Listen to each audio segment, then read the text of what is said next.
रक्तदान एक महत्दान। विज्ञान क्षेत्र में मानव जिते आगे चिकित्सा विज्ञान रे रक्तर विकल्प बाहर कर पारि नाही। तेणुक रक्तदान को महत्दान बोली कहुए। यही नीति को पाथई करी आज अखिल भारतीय मारवाड़ी महिला सम्मेलन तरफ आज एक रक्तदान शिविर आयोजित करा जायछि। राधानीरपड़ा स्थित मारवाड़ी भवन में आयोजित होता यह कार्यक्रम में आर्तत्राण पाणिग्राही जोगदे कार्यक्रम को आरंभ करते।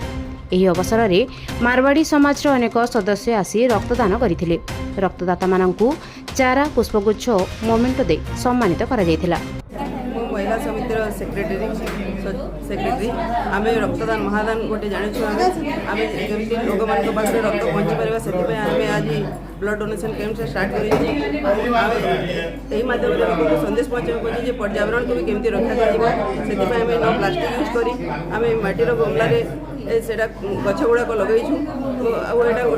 एपाई गोटे वृद्ध व्यक्ति को आम नियुक्त करूँ कारण ताकू भी किसी कम मिल भर भी गोटे आत्म से केमी गोटे आत्मनिर्भर हो पार भर गोटे मन में शक्ति जागरण था से जो कमटा कला किसी रोजगार मिला से कहला एमती कम थे मत कह बोलिकी आम बहुत जन को कम देवाई चाहूँ। आम प्लास्टिक बंद करने को चाहूँ से कपड़ा बैग भी यूज करूँ। ए सब गुड़ाक आम लोक मान गोटे भल संदेश पहुँचाइबा चाहूँ रक्तदान महादान ता संगे केमी आम पर्यावरण रक्षा कर आम 100+ ब्लड डोनेट होगा बोली आमर आशा।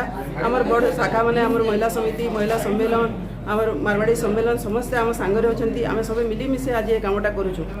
रक्तदान महादान रक्तदान महादान नारी शक्ति राष्ट्र शक्ति।